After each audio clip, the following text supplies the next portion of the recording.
It's very easy to be overwhelmed by China.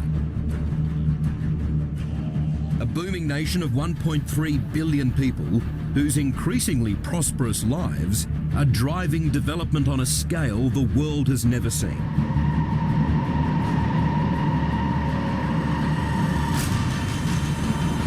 China is constantly on the move. It's estimated that in the next decade, 350 million people will leave the land for the city.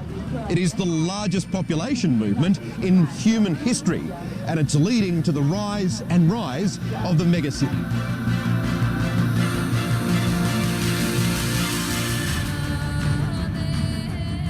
The old gives way to the new. Entire cities emerge, seemingly from nowhere. However, this unfathomable ambition to rehouse hundreds of millions of citizens has created some truly bizarre anomalies.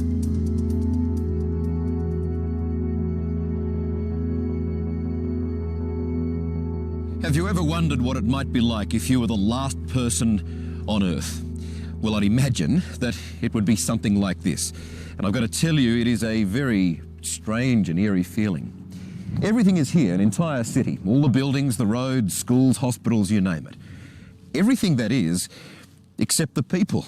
And looking around, there is not a soul to be seen.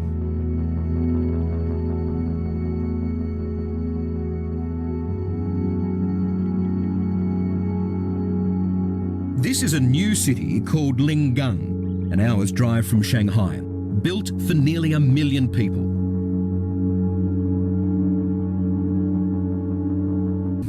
Clearly, they're not coming. No, I mean, 700 million people in China live on less than $2 a day. They simply can't afford these. And that's why these apartments are sitting empty, because there's no one who can afford to live in them.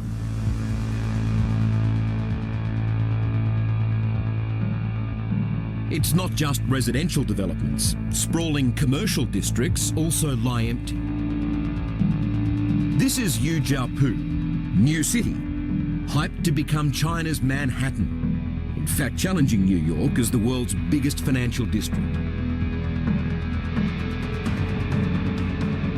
But on our bitterly cold journey, we find it is utterly devoid of any sign of life.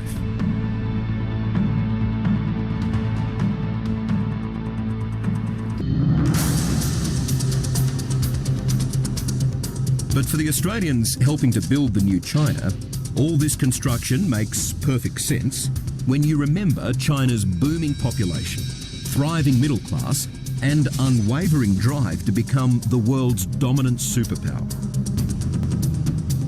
Well, it's absolutely phenomenal, because there's somewhere between 400 and 500 million people still living in what the Chinese government considers to be inadequate accommodation. So they're going hell for leather to build this accommodation. 400 to 500 million people. I mean, it's hard to get your head around.